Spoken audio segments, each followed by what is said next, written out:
Okay, so let's just do some examples, right? So one of the things I want you to know, by the way, is that I will be toggling between f of x and y. Um, y will be a function of x, and obviously, as discussed, f of x is a function of x. But now, let's say you're given f of x is equal to 4x. If I asked you for f of a, basically all I'm asking you to do is to look at f of x, and wherever there is an x, I want you to put an a, right? So you would say it's 4a. Let's do something a little more complex. Let's say I gave you f of x is equal to x squared plus 5x minus 2. Then if I ask you for f of b, again, the same idea like here. I'm asking you to go to f of x, and wherever there is an x, I'm asking you to put a b instead, right? So it's b squared plus 5b minus 2. So I want us to really understand this concept because I'm going to build on this, right? So what about if I asked you for f of x plus h?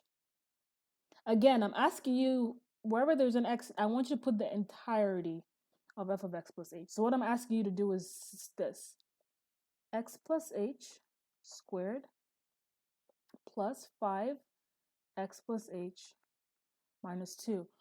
As we go on, obviously we will be simplifying this, but let's just stop there for a quick second, right?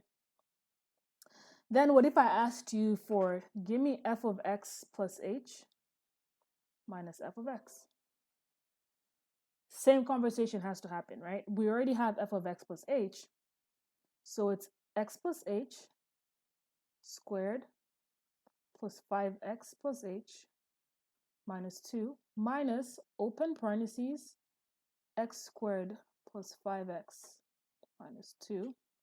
And then just clean up a little with some algebra. Minus 2, this becomes minus x squared. This becomes minus 5x.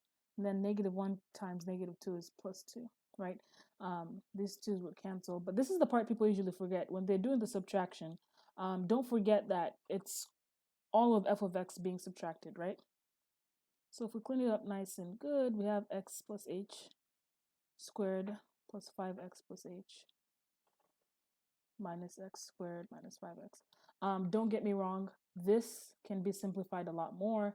I am just stopping here because I wanted to just communicate when you're doing the subtraction thing.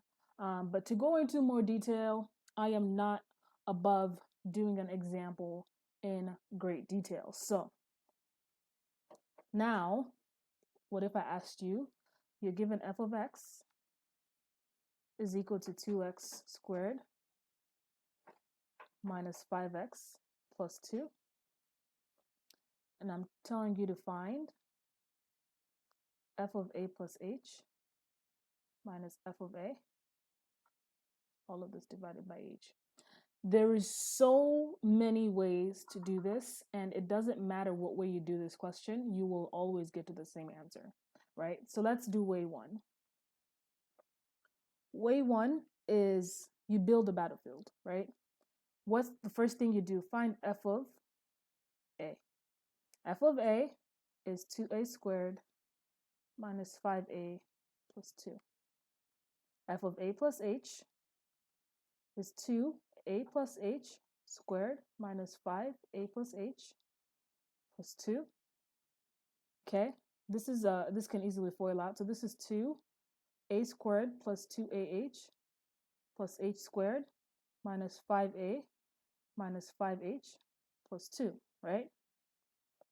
This cleans up to be 2a squared plus 4ah plus 2h squared minus 5a minus 5h plus 2. So then we think about f of a plus h minus f of a, right? So we have this whole long thing.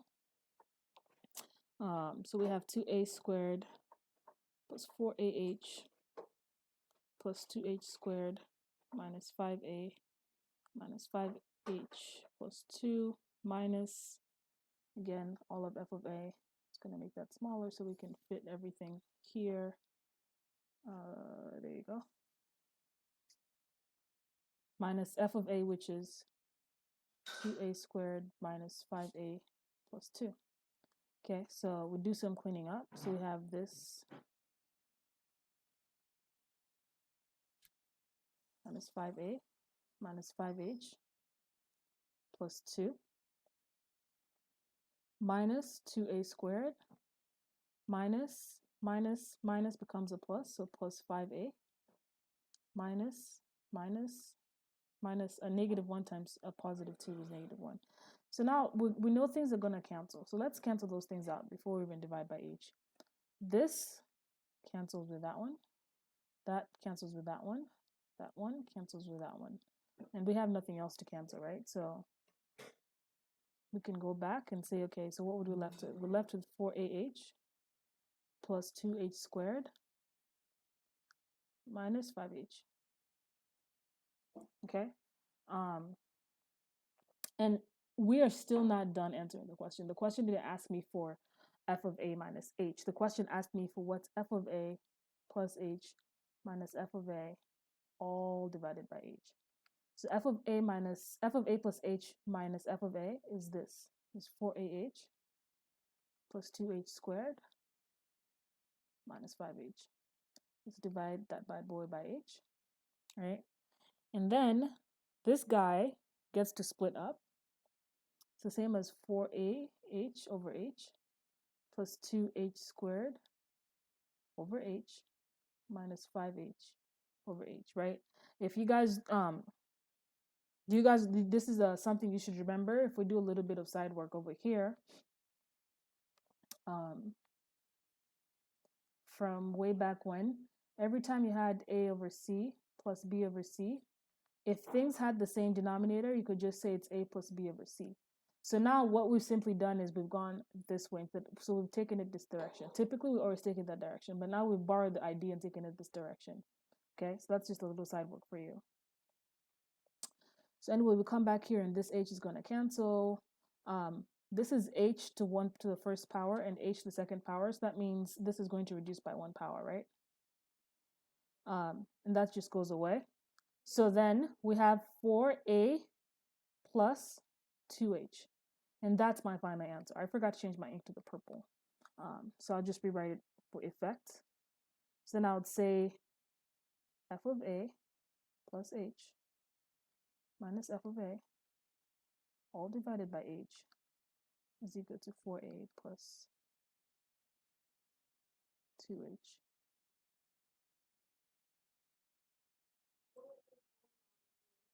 Minus 5.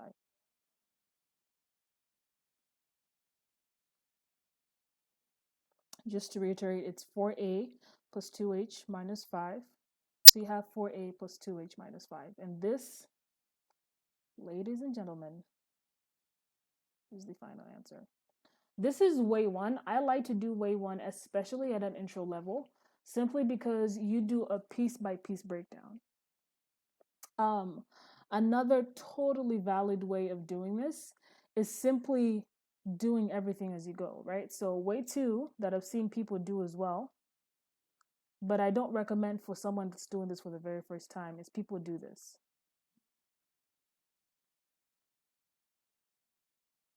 And then they simply put everything in. So they'll go 2a plus h squared minus 5a plus h plus 2 minus 2a squared minus 5a plus 2 over h. This is a totally valid way of doing it. Just make sure that you're really comfortable with your algebra. And if you did everything in between, you should end up with still the same answer, 4a plus 2h minus 5. Okay? And I believe we've introduced functions in a way that's very, very solid. And if you have any questions, feel free to drop them in the comment box below. And we're going to move on and do a little bit more review, and then we shall actually start with calculus. And we're going to see something we're going to see again is something that looks like this. We're going to see this function, or what is called the quotient. We're going to see this a little bit later on in chapter 2.